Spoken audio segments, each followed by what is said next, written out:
inshuti zacu mukomeje kubana natwe kuri izi kamera. Uwo mwumva ni muganga Gapasi Serushaga Innocent, nkaba ndi kumwe na mugenzi wanjye Uzamukunda Justine. Murakoze cyane rero nkuko mutumenyereye, reka tubahe ikaze kuri izi kamera. Tubana namwe umunsi ku wundi nkuko twabibabwiye, tubabwira ko tubereyeho kubafasha, tubereyeho gukurikirana bimwe mu bibazo byibasira abantu no kubishakira ibisubizo. Nkuko rumaze kutumenyera, ibyo dukora byose tubanza gusenga. Ni mudukunde rero ducisheho bugufi imitima yacu dusenga Imana. Mana yacu idukunda iri mu ijuru, twebwe abana bawe turagushimye kuko tugihumeka. Uyu mwanya nk'uyu twemereye kuza kuganira n'abadukurikiye bari hafi na kure. Inama tuvuga, inama dutanga n'imiti ujye ubikoreramo kugira ngo bibatere kugira amagara mazima. Fasha abarwayi bahumurize kandi ubagire neza, tubikwatse mu izina rya Yesu, amen. Inshuti zacu rero, nk'uko tubana umunsi ku wundi, ibi kiganiro mugezwaho n'ikigo cyarengera ubuzima bwawe ukoresha ibimera, ariko nkagira channel yitwa ibyo kurya byiza n'isoko y'ubuzima. Nkaba ndi kumwe na mugenzi wanjye nkuko mwamwumvise, akaba turutse mu kigo cya Bethsaida. Bethsaida ni ikiganiro muzasanga muri Bibiliya muri Yohana nimuhakurikira muzasanga ngo hari imbabare yari imaze imyaka 38 iryamye kuri icyo kidendezi. Imana yacu burya ni nziza. Dusomye muri Zaburi 103 umurongo wa 2, Imana iravuga ngo nirinde abantu batajya mu rwobo. Burya iyo umuntu apfuye kumva ngo nitabye Imana no kubeshyera Imana, ntabwo Imana ajya yica abantu. Ahubwo Imana ihamagara abantu bariho ngo bayitabe. Yahamagaye Samuel, yahamagaye Yesaya muri 6 n'ahandi. Imana se yagamagara mu pfuye ngo imarire iki? Rero iyo umuntu apfuye, abapfuye ni ingaruka z'icyaha, ariko ubundi Imana niyo iturinda. Mu gihe cyo hambere ngo ni muri Aziya, Imana irareba iravuga iti reka ikidendezi cyitwa cya Bethsaida. Bethsaida aya mazi habaga hari amabaraza menshi. Umunsi umwe hari ku isabato ndabyibuka, Yesu arahaca ahasanga umuntu. Ikigaragara ntabwo agiraga mwene wabo, ubu nta muntu wagira mwene wabo ngo abe hari ahantu ngo abone umuntu wamushyira mu mazi. Yari imbabare imeze nabi, iguwe nabi. Nuko Yesu ayitegereje, n'abandi barwayi bari aho ngaho, avuga ati ariko aba barwayi babakiza. Undi muti abayuda baranyica ko nakije abantu ku isabato. Agiye kugenda ataruko reka uyu muntu reka mukize. Aramwegera, amwegereye aramaze atari ku wundi biti rwose ni byiza, none se kudakira aterega rwose. Iyo amazi yihindurije nyimba umuntu njyana, nabuze mwene wacu, nabuze umuntu rwose kunyana mu kidendezi. Ubwo nasomaga igitabo cyitwa Wifuzwa ibihe byose, ngo uwo muntu yahise agira ibyiringiro by'uko umunyampuhwe ahari amazi yakuhinduriza araho akamutereramo. Yesu aramutegereza aramubwira ati ngaho haguruka ugende. Mu by'ukuri urebye ubuto bwa Yesu mu myaka, sindengagije Yohana 8 igihe Yesu yabwiraga Abayuda ngo Aburahamu yifuje ku munsi wa nyuma kandi abonye aranezererwa. Yesu yari umusore, nubwo ari wari mwisi ariko icyo yari umusore. Ikindi ntabwo yarwaragurikaga, yari afite ubuzima bwiza. Uriya muntu w'imbabare imyaka 38 urabona yari ashaje ugereranyije n'ubuzima bubi yari amaze iminsi. Ubwo nasomye mu gitabo cyitwa Kugana Yesu, ngo yagombye kumubwira ngo nkizamune kugenda, ariko ntabwo ari uko yabikoze, ahubwo yarumviye arahaguruka. Birashoboka iyo tuvuga ikidendezi Bethsaida, nibyo tuzashatse kuvuga. Ni icyo kigo ngo kirefere cyangwa cyararebye gisanga ukigezeho nawe birashoboka ko abafite ibibazo bitandukanye bakira. Rero inshuti zacu mwe abadukurikiye, mu by'ukuri gerageza wiyandikishe, gerageza woherereze aya makuru bagenzi bawe, gerageza ukurikirane umunsi ku wundi. Tubereyeho mwebwe kuko ro mudukunda, nkuko mubitwereka, nkuko tubana namwe, natwe tubereyeho mwebwe. Ubu rero turaje tubazaniye andi amakuru ngira ngo tuganire namwe. Ni amakuru y'urugingo, ariko ryasiroga nkunda kubabwira. Aba bahanga ndabakunda cyane, abantu bageze nko kuri 4 nkunda mu buzima, kandi nkimara kumva ibyo bavuze nanjye nagerageje kubigenderaho mbona ari ibintu byiza muganga Justine. urakoze cyane. Ubwo rero guhera nko muri 1991 nkimara kumva aya makuru ya Hippocrate na Socrate na Pamplona Roger na Ellen G. White banyubatse mu kintu gikomeye. Umwe yaravuze ati ugira ibyo kurya murya imiti. Umuntu igihe cyose ugiye kurya mu gitabo cyitwa Imirasire y'ubuzima baravuze ngo igihe cyose umuntu azanye ibyo kurya abizanye ku meza agomba kumenya ngo nzanye ibiki. Ese uyu munsi ni umunsi wo kurya imboga, ni umunsi wo kurya imbuto, ni umunsi wo kurya amateke, ni umunsi wo kurya ibijumba, ese ni umunsi wo kurya akawunga? Reka mbwire ba bantu basa n'abasirimutse ku ruhu ariko imbere batarasirimutse, ugasanga ibyo kurya byabo byabaye rwaserera, ni ibintu bitagira umurongo muri bo. Ariko nk'uko tubiziranye, nk'uko tubizi, nk'uko tubisoma, nk'uko tubikurikira, burya turi ibyo turya cyane. Twe turi ibyo turya. Ubwo rero aravuga ati ujye urya ibyo kurya nkurya imiti, ejo utazarya imiti nkurya ibyo kurya. Hari abamama benshi usanga mu tubaga twabo agendana za Panadol, agendana ibinini ngo hari imwe bashyira mu mazi, urumva icyo gihe si byiza. Rero ni byiza kurya ibyo turya kabarya imiti, ejo bitazahinduka tukarya imiti nk'abarya ibyo turya. Noneho Hippocrate aravuga ati nushaka kugira imbaraga nk'iz'ikimasa ntukakirye, uzarya ibigitunga. Pamplona nawe aravuga ngo bamwe babeho kurya ariko we arya kugira ngo abeho. Ellen G. White yandika mu gitabo cy'inama za kabiri z'itorero page 52 ngo hari abana bakurwa ku buriri no kujya kurya, ugasanga umwana avuye ku gitanda nta n'ikabutura yambaye, aciye yarafashe igitugu cyangwa ikijumba cyangwa ikindi icyo ari cyo cyose aciyeho, ugasanga umwana arimo gukina hariya, ubwo igihaza gishyize umukeke w'igihaza uri nk'hariya, umwana akaviri arimo kurira, umubyeyi ntamubaze ngo bigenze gute, ati jya hano tumufata ibyo kurya, kandi si ibyo kurya bimuriza. Rero abo bantu nk'abo reka tubagire inama ko ntitubereho kurya, ahubwo turya kugira ngo tubeho, kandi ikindi turi ibyo turya. Rero aka kanya ndagira ngo tuganire ku rugingo rwitwa umwijima. Umwijima mvuga si umwijima w'ijoro, ahubwo ni umwijima w'urugingo. Mu gitabo mfitano cyitwa Inkorose cyangwa umubiri mwiza, ko kuri page ya 264 yenda kuri kamera mubasha kubibona, murahabona umwijima, murabona impindura, murabona igifu, murabona amara mato na manini. Ibi rero ni ingingo zigeze ku 9 zikorana mu murimo w'igogora. Ubwo rero umwijima ni urugingo nkenerwa. Muri iki gitabo baravuze ngo umwijima niwo mvubura nini cyane y'umubiri w'umuntu, ni rwo rugingo runini cyane. Burya muganga Justine, kubera iki bagwise ngo ni urugingo runini, ushobora kubyibaza, ese ruruta akaguru? Buriya uko ubona umuntu ameze, umuntu afite amagufwa 206 nk'uko yaba n'8, birashoboka. Iri rero riba mu kibero, iri gufirwa riba mu gutwi. Umuntu akagira inyama imihore 620. Urumva ko ni inyama zigerekeranye Imana ijya kuri mu muntu. Muzabisoma muri Zaburi ya 139, muzabikurikirana uburyo twari mu buryo budasanzwe.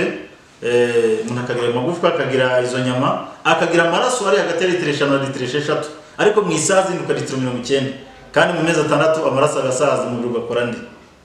Uyu mwijima rero impamvu ngarutse kuri ibi nuko dufite tuza kubihuriza.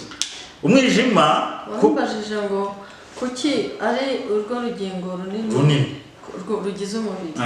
Nuko ari rwo rugingo simvuga ko rusha izindi ngingo gukora neza, ariko nirwo rugingo rukora amaraso. Twabonye neza yuko buri saha cyangwa buri munota hagati aho amara iyo amaze gutunganya za ntungamubiri ntuza zose, haza litiro n'igice y'amaraso yinjira mu mwijima kugira ngo ajyanwe nazanywe n'umutsi bita vene porte, uzana ayo mara muki, uzana ayo maraso mu mwijima, uzana ayo maraso mu mwijima. Ni muri ubwo buryo rero, kubera ko umubiri wacu utunzwe n'amazi n'amaraso, cyane cyane amaraso ni ajwarore nini cyane ku buzima bwacu, niyo ava mu mwijima akawoherezwa hehe mu mutima kugira ngo ajye gukora umurimo agomba gukora kugira ngo ubuzima bwacu bwa buri munsi bugende neza nk'uko biri bizi. Iyo umuntu ashizemo amaraso, ubuzima bwe bugira gute? Bihita buhagarara ako kanya. Rero urakoze muganga Justine. Ibyo ari byo byose muri iki gitabo ibintu barimo kugaragaza, barimo kumbwira ngo umwijima ni urugingo runini cyane kuko rupima hagati y'ikiro n'igice n'ibiro bibiri. Yego. Nuvuga ngo uyu mwijima uteruye mu muntu nta yindi nyama mu muntu ifite uburemere mu nda. No na hano hanze buriya keretse ufashe niba umuntu afite imihore 620 nta muhoro umwe upima uburemere.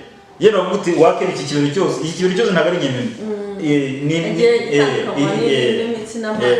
Rero nimba ubushakashatsi bugaragaza ko umuntu afite imihore 620 mu ngingo z'umuntu, igifu bwacyo gifite ubushobozi bwo kwakira litiro 2 ariko kibereye aho kiramushye.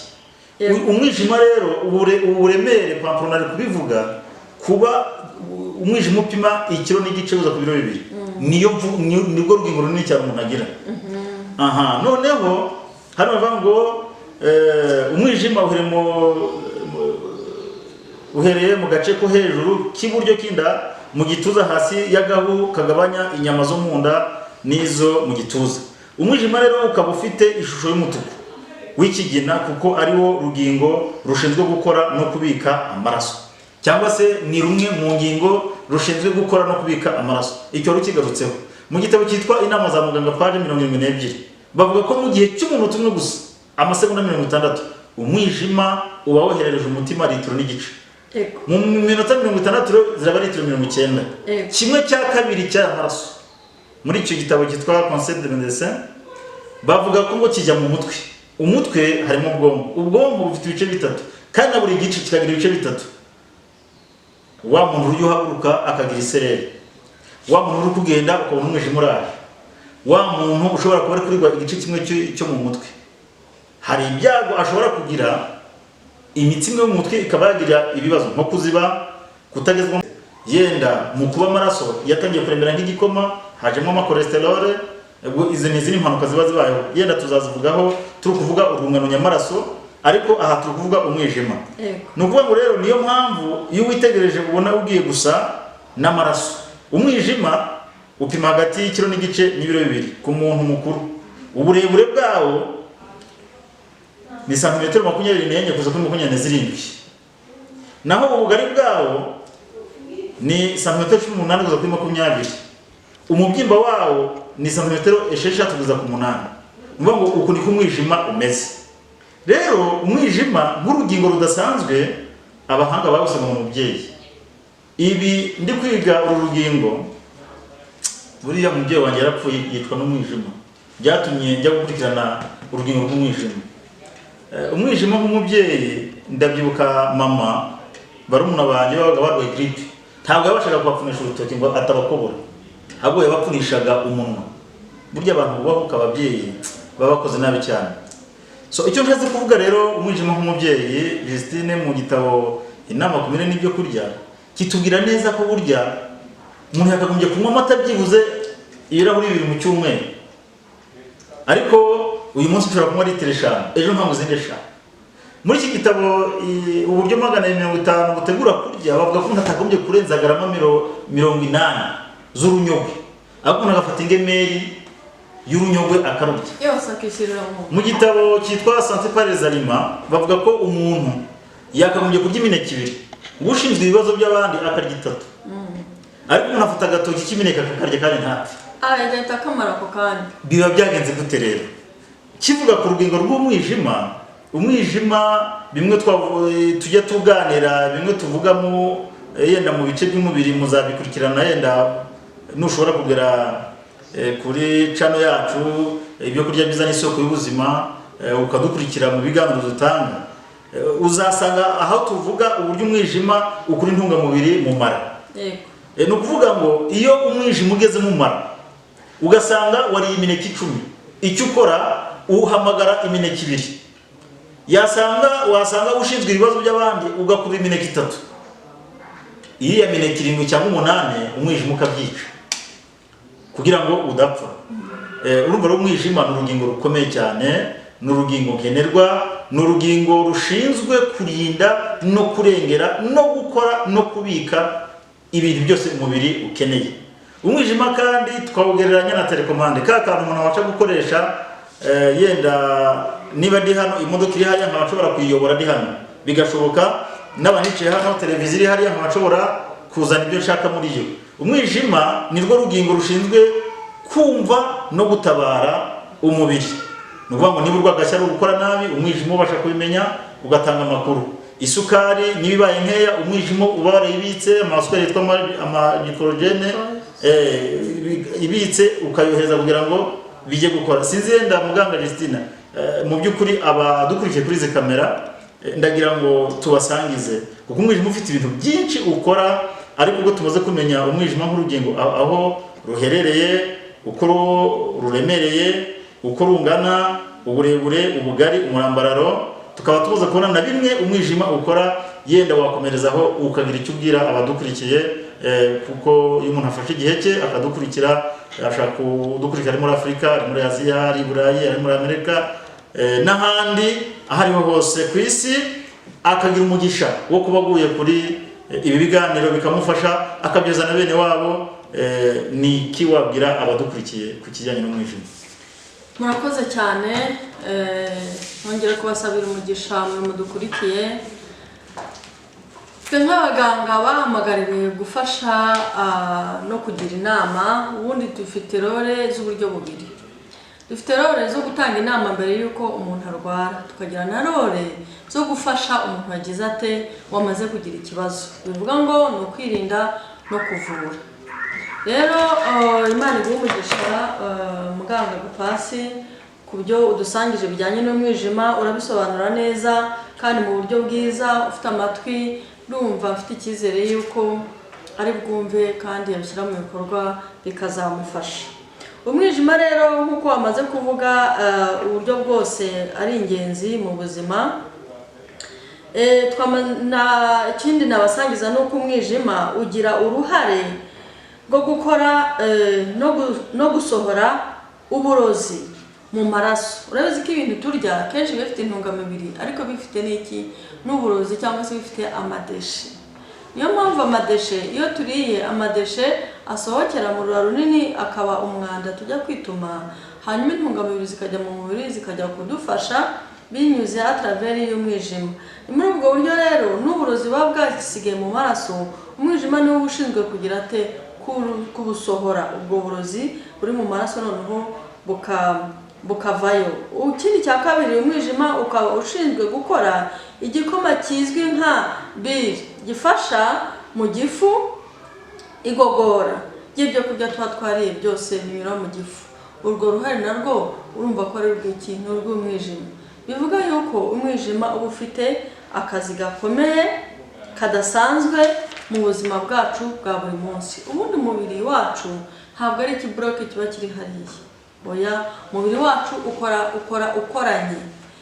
Buri rugingo rwose ruri ku muntu, usibye izo tubona hanze n'iziri mu nda cyangwa imbere tutabona, buri rugingo rwose ruba rufite uruhare rwarwo ruhagije rwo kugira gute, rwo gufasha rugenzi rwarwo, kuko nta rukora rwonyine. Ni muri ubwo buryo rero uruhare rw'umwijima narwo ni uruhare runini cyane.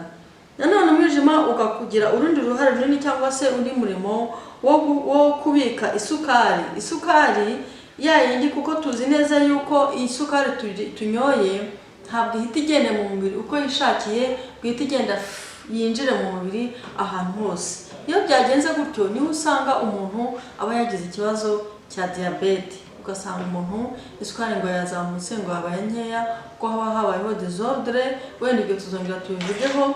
Niyo mpamvu rero iyi glucose hari ijya mu mubiri, insuline irabyordona igafata isukari igomba kujya gufasha umubiri ikayitanga, ariyo energy cyangwa se itera imbaraga mu buzima bwacu. Noneho indi isigaye ikagira gute, umwijima ukayibika. Noneho igihe cyagera umuntu yacika imbaraga, yagira imbaraga nkeya, nta yindi sukari yagize ate yanyoye, cyangwa se yagomba ko yakoresha imbaraga nyinshi, umwijima ukora iki? Uhita ufata kuri ya sukari wabitse, ukongera ugahereza insuline, ukagira ute, ikongera ikadistribuwa mu mubiri, noneho umubiri ukongera ukagira imbaraga, umuntu akabaho mu buzima busanzwe nk'uko bikwiriye. Rero ndi kumwe n'umukozi w'Imana umuganga Gapasi nawe yakomeza kutwunganira tukagera ku kintu kigaragaza ese umwijima udakora neza, umwijima utari muzima uba umeze ute, uwo mwijima uba uhagaze ute. Wenda ntarahagera numvaga nshaka kubereka ifoto y'umwijima muzima cyangwa se n'umwijima urwaye. Uyu ni umwijima muzima ukora neza, usa neza, kuko nk'uko twabibonye ufite ibara ry'umutuku ariko rijya kuba nka shokora, ikigina ukuntu. Noneho iyo umwijima umaze kuba atake, warwaye utagikora neza, ufite ikibazo, dore ukuntu uba usa. Uyu mwijima usa cyane wo mwijima uba warwaye, umwijima utakibasha gukora za nshingano zose twabonye nk'uko uba warazihawe. Rero niwumva umwijima watangiye kugira ikibazo, ntuzabikinishe, ahubwo uzirinde mbere y'igihe yuko ugira ikibazo, kuko iyo bigeze kuri uru rwego biba byabaye ibindi, no kuwuvura biragorana. Muzi ko nawo uri mu rugingo cyangwa se mu rwungano rw'imbere abahanga bashyize ko ari uburwayi, ugira uburwayi budakira kwa nk'amahepatite. Nkuko muzi amahepatite ari mu moko atatu, A, B, C, ariko yibandwaho cyane adakira ni B na C.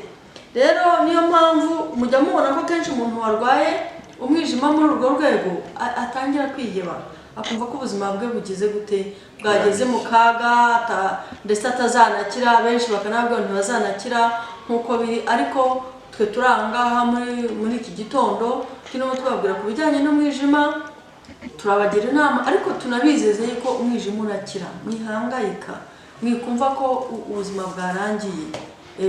Muhumure kandi mukurikirane ibiganiro, mukora subscribe, mukora share, munarayikinga, kugira ngo n'abandi bagenzi banyu bakeneye ibi biganiro mubibohereze nabo bafashwe, kuko abantu babaho bafatanyije muri byose. Murakoze.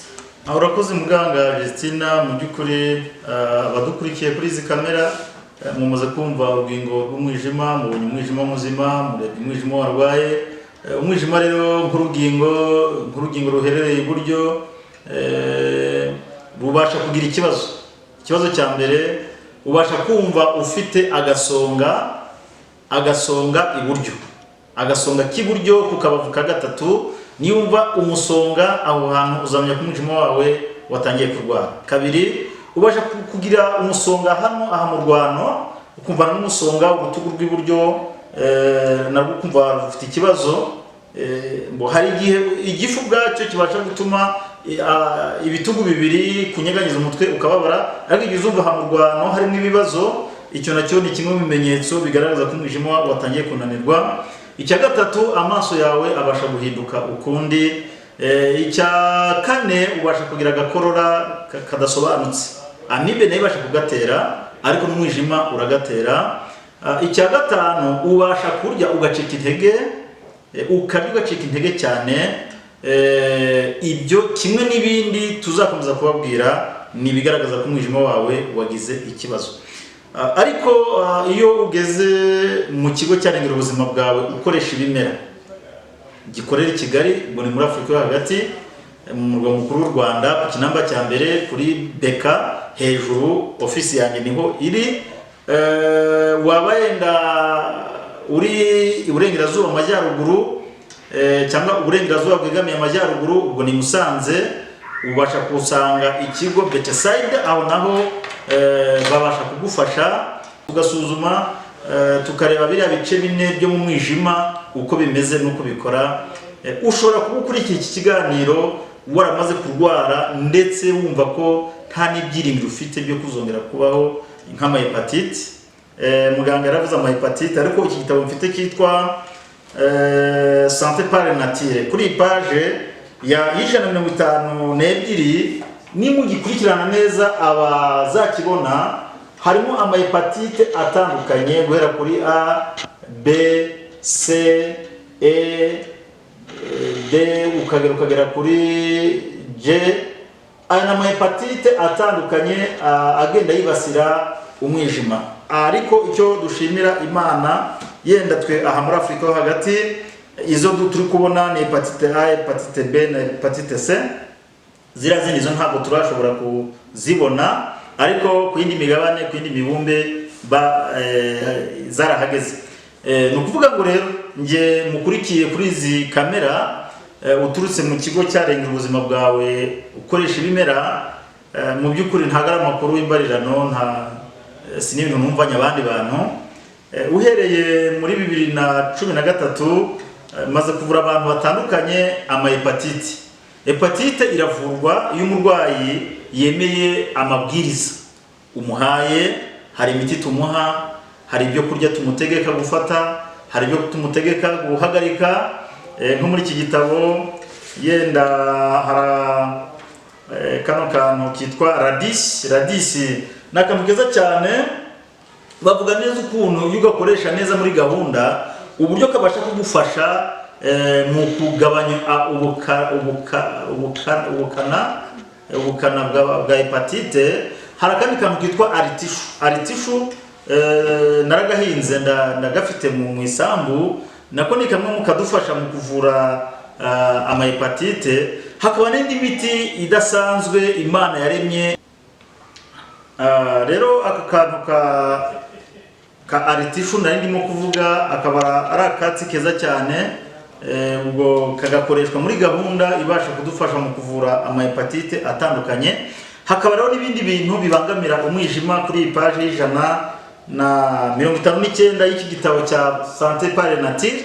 Bakavuga neza, murahabona ibintu by'inyama barimo bateguye ahantu.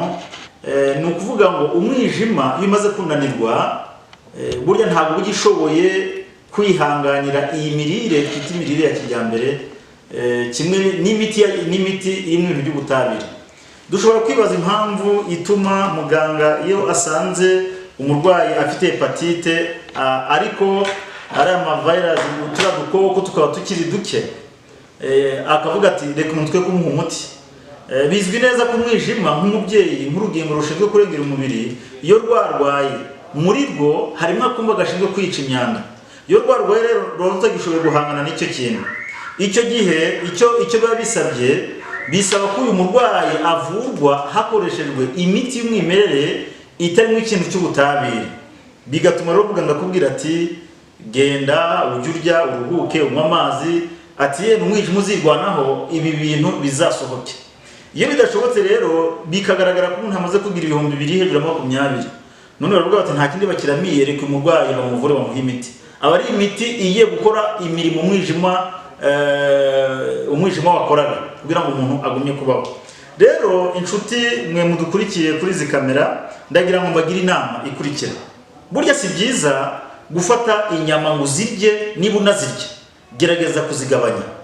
Umwijima niba ari ikintu cya mbere kiwubangamira, ni inyama, ni inzoga, ni itabi, ni ukurara amajoro. Ikindi naje kusanga kibi kandi abantu bajya bikururira abantu batiha amahoro. Ukabona n'umuntu mu rugo ugahura ubabaye, akubabaza, utishimye, bibasha kugutera indwara ikomeye cyane y'umwijima, wabona urwaye nawo ukagira ibibazo. Rero mu by'ukuri hari uburyo bwinshi twakoresha dufasha umwijima. Nimba waraye unyoye inzoga, urabizi muganga Justina nk'umumama, abagore bakunda abagabo babo, agabona umugabo we yaje yanyoye rwose ngo yahaze guhaga inzoga mu rusinda, akavuga ati mu gitondo akabwira umukozi gerageza ubage ya nkoko umugabo wanjye turebe ko twamufasha. Ni nko gusanga umuntu wari kuri purusa 70 agiye gupfa ukamugeza kuri 90 ngo apfe. Iyo umuntu yaraye anyoye inzoga mu gitondo ukamugaburira inyama, uba uri kumwica. Iyo umuntu yaraye anyoye inzoga yasinze yahaze, abantu nabo babise neza ngo aba yaboze. Buriya umuntu wasinze aba yaboze, aba yavuye ku murongo. Ati mu amata y'umubanji, sibyo? Amata yaraye. Noneho iyo arimo kuyanywa yumva asa n'uri kuruhuka, ariko bari kwica mu bundi buryo. Umuti mwiza ko umuntu anyoye inzoga agahaga cyangwa agasinda cyangwa zikamuzaza, cyangwa akaba yaboze nk'uko abarundi babivuga, agomba kunywa amazi. Niwo muti wa mbere nakurangira, ukanywa amazi ukayanywa cyane. Wamara kuyanywa byibuze hagati yo kuyanywa n'isaha n'igice, ugafata igikombe ugashyiramo amakara amakara y'inturusi za mayideni yateguwe neza. Hari uburyo bategura amakara, hari n'abafata amakara y'intuza y'amavoka, hari n'abafata amakara y'ibindi biti y'iminyinya, bakazana ati batantara yavuga amakara gaciye gucuruza amakara. Ni amakara y'inturusi z'umweru, ariko nayo abafite ukuntu yateguwe. Mushobora kugana ikigo cya Rengera ubuzima bwawe ukoresha ibimera cyangwa Bethsaida, muzasanga ayo makara. Ubasha kuduhamagara kuri nimero uza kubona kuri screen yawe, ni 0782 62 49 35 cyangwa 0783444044. Aho naho wahasanga andi makuru tukakwereka ibintu wakora. Rero ahangaha barimo kunyereka muri iki gitabo uburyo bwiza umuntu abasha gukoresha afite ikibazo cy'umwijima. Kunywa ji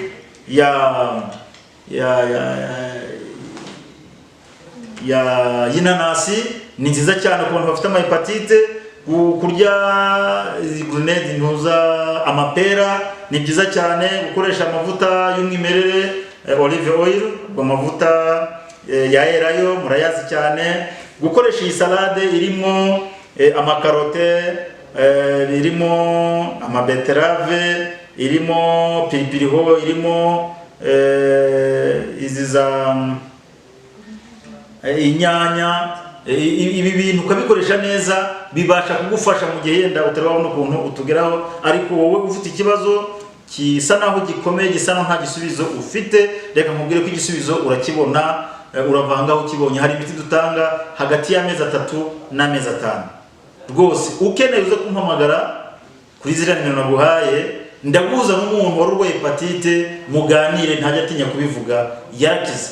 Hari unavuye mu majyepfo yatangaga amaraso muri Croix Rouge, basanga afite hepatite, baramuhagarika, turamuvura arakira. Uyu munsi yakomeje gutanga amaraso. Ubona ubuhamya bwiza. Hari undi muntu twavuye hepatite yari upfa, yarakize n'abandi. Tera intambwe, tinyuka, we kwiheba, we kumva ko ugiye gupfa. Muganga rero Justina, ibyo ari byo byose reka nawe ngaruke iwawe ukumye kubwira abadukurikiye kuri izi kamera zimwe mu nama abantu bakoresha. Murakoze, ni ukuri mudusangije ibintu byinshi kandi by'ingirakamaro. Nkomeza kuganira n'abantu rero badukurikiye kuri izi channel. Ikindi nakongeraho nuko nakongeraho ikintu cyo kuba niba ushaka kurinda umwijima wawe kurwara cyangwa kugira ngo ugume uri intact, uri muzima nkuko Imana yawukuremanye, uzajya wibanda kurya ibintu bisukura umwijima. Urugero uzajya wibanda betrave, pome, avoka n'indimu. Ni ibintu nibyo bita brocoli, ni ibintu bibasha gufasha gusukura umwijima. Ya myanda biriho bya binure n'ibindi biwuca intege, kuko umwijima n'urugingo nubwo rukora cyane, rukora ibintu bihambaye, bikorera umubiri, ariko rukunda gucika intege cyane. Ikindi kandi wakunda no kujya urya ibintu birimo vitamine C. Vitamine C iyongera ubudahangarwa umubiri. No muri ubwo buryo ifasha umwijima imikorere myiza mu nshingano z'umwijima ufite mu buzima bwa buri munsi. Ikindi cya kabiri, nubwo Bralirwa ntintera amabuye cyangwa ngo inyange cyangwa n'ibindi bigo byose bikora ibinyobwa by'ibisindisha, nagira inama abantu bakunda kunywa inzoga, wazigabanya cyane ku rwego rwo hejuru cyangwa ukanazireka niba ushaka kurinda ubuzima bwawe. Kuko inzoga ni ikintu kimwe nk'uko muganga Gapasi yabivuze, umukozi w'Imana, ni ikintu kimwe cyangiza umwijima ku rwego ruri hejuru cyane, rufite pourcentage ziri hejuru. Tujya dusanga kenshi itabi ryangiza umubiri muri rusange, ariko tukibanda kenshi ku bihaha, uko mbona muri resulta z'intuza z'abantu banywa itabi. Ariko noneho nanga ku mwijima, hamwe n'ibihaha, umwijima nawo itabi riwangiza kuri pourcentage ziri hejuru cyane. Niba ubyibushye, gerageza ugira ugabanya ibiro byawe, kuko no kubyibuha, iyo ubyibushye cyane ukaba ufite umubyibuho w'umurengera, bya binure ahantu hambere bigenda kwihuma ni ku mwijima, kandi bikawuca intege, bikawangiza, bigatuma utabasha gukora neza nk'uko biri. n'ibindi byinshi by'umwijima tubivuzeho, twakwira bugacya cyangwa tukandika n'ibindi bitabo byinshi bihambaye, ariko aka kanya gato twagafashe kugira ngo tubashe kubaganiriza ku rugingo rw'umwijima mu magambo make, uburyo rukora, uburyo wakwirinda kugira ngo rutagira ikibazo, n'igihe waba wamaze kurwara uburyo wagira ute wakwitabaza ariko ushaka abantu baguha igisubizo kirambye. Muri ubwo buryo rero tujya gusoreza ahangaha, nongera kuvuga ku bigo dukorera, aricyo Rengera Ubuzima Bwawe wivurisha ibimera, cyangwa warya ibimera wirinda uburwayi. Icyo nicyo kindi narenzaho.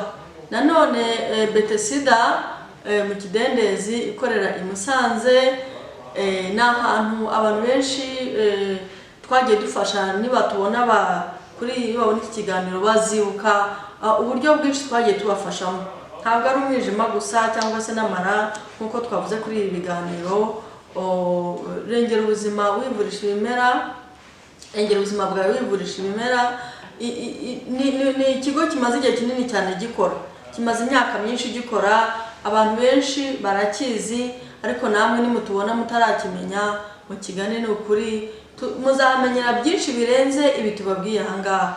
Natwe no muri Betesida mu kidendezi Musanze aho dukorera, abantu benshi baratugana baratuzi, ariko nawe utari utuzi uyu munsi ukaba utubonye, twakugira inama haba kuri telefone, waba uri hafi ukaba wadusanga tukagufasha, turasuzuma, dukora ibintu byinshi, dutanga inama ndetse no ku miryango, imibanire y'imiryango, dutanga inama ku rubyiruko, dutanga inama ku bantu bafite za trauma, tubagira inama ku budaheranwa n'agahinda mu buzima bwabo bwa buri munsi. Umuntu akamenya uburyo yakwikura mu kibazo yahuye nacyo akakivamo kandi neza, ndetse bikazamufasha gufasha n'abandi. Muri ubwo buryo rero tubahaye contact zacu. Mugenzi wanjye muganga Gapasi yari yazivuze, ariko ndongera nanjye nzivuge mu nshamake. Ni 078 3 4 4 40 44. Ndongera mvuge 078 078 3 4 4 40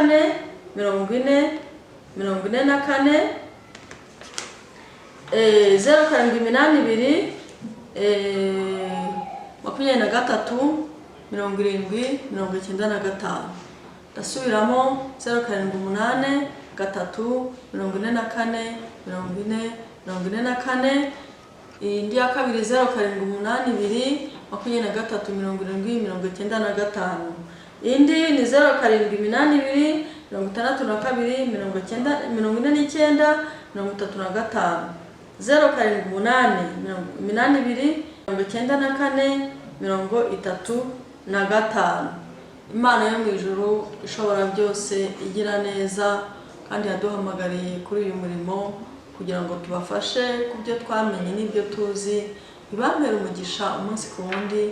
Murakoze, murakabaho, murakabyara, mugire ibihe byiza. Amen. Amen. Rero nk'uko mugenzi wanjye ababwiye ibintu byiza kandi bishobora kubafasha, ni mu byitaho. Mu gusoza iki gitabo mfashe mu biganza cya Santé par Nature, ndagira ngo desase nka teresete ku rupapuro rwabo rw'150, yenda abazareba kuri kamera neza murahabona salade, harimo y'amaradisi, harimo y'amabeterave, harimo ibintu bitandukanye. Ibi ushobora kubikora, impamvu ngize ngo binafatwe neza no kugira ngo nawe uzarebe ingano y'ibyo wakoresha mu gihe uri kunganira umwijima wawe. Ikindi cya kabiri, hirya ahangaha ndagira ngo muhafate neza murebe ya ritishu navugaga, dore ni aka kantu. Aritishu ni nziza cyane, ntabwo ikunda kuboneka muri Afurika yo hagati, ariko twarayihinze. Kano kantu ni kiza cyane ku mwijima. Rero nshuti zacu, nshuti dukunda kandi mutwereka ko tuba turi kumwe umunsi ku wundi, reka mu by'ukuri tubashimire igihe cyanyu mwatanze, tubashimire imbaraga zanyu mwatanze. Nta kindi cyo gukora, gerageza wiyandikishe, uyaboneshe, ahasigaye woherereze mugenzi wawe akurikira ibi biganiro kugira ngo igihe cyose tukisoza ikiganiro ujye ukibona. Rero dufite uburyo bwinshi ubasha kutubonaho. Iriya nimero naje kubabwira 0782 62 49 waca no kuri WhatsApp ukambona. Tukagira indi ya 0786 99 14 70 0786 99 iyo nawe ubasha kuyihamagara. Tukagira n'indi ya Airtel Tigo ariyo 0730 900 aho rero ubasha kuhamagara waba hafi waba kure aho waba uri hose ku isi. Ndashima cyane abantu baduhamagara batwandikira bari Australia. Hari umuntu urwaye igifu aratubona, ubasha kujya kuri iyo channel yitwa ibyo kurya byiza n'isoko y'ubuzima, uzahadusanga. Yaje guhamagara tumuhereza umuti ku iposita kandi yarakize. Aho waba uri hose. Undi muntu waduhamagara Kinshasa, reka nawe tumusuhuze. Abari kumwe natwe aradukunda aradukurikira. Bagafite umuganga Faisal, ariko mu ntangiriro z'uyu mwaka twamurije umuti kandi atubwira ko wamugiriye akamaro. Aho waba uri hose ku isi yabaye umudugudu, ubasha kutubona, ubasha kuduhamagara amanywa n'ijoro, nicyo tubereyeho. Rero mugenzi wanjye wowe turi kumwe, reka nawe tunagushimire wowe udufasha umunsi ku wundi kuri uyu murimo wo gufasha abadukurikira kugira ngo ibi biganiro bijye bibageraho na Imana igumugisha. Rero nkuko dutangira ibiganiro dusenga, turasaba muganga Justine kudusabira umugisha ku Mana kugira ngo dusezeraneho. Murakoze. Ubaye Imana dusenge. Mana yacu kandi Mana y'urukundo, mukiza mwiza, waduhaye Yesu ngo aducungure ku musaraba ubwo twari dupfuye buheriheri. Wagize neza, warakoze, izina ryawe nirishimwe kandi nirihimbazwe.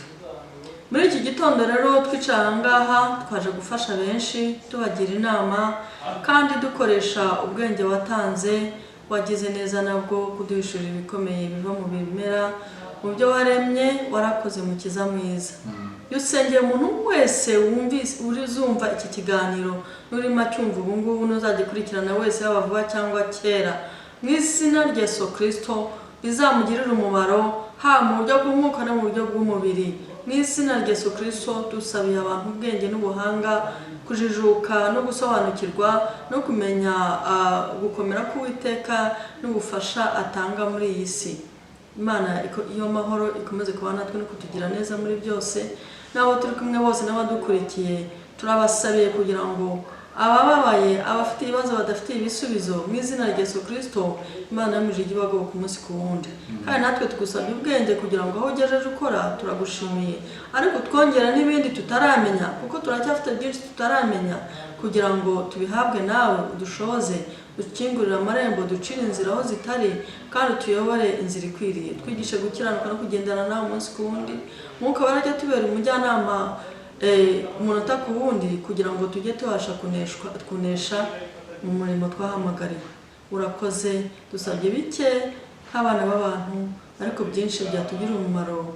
Ni ukuri tubihane n'abera bose, dusabye mu izina rya Yesu Kristo. Amen. Amen.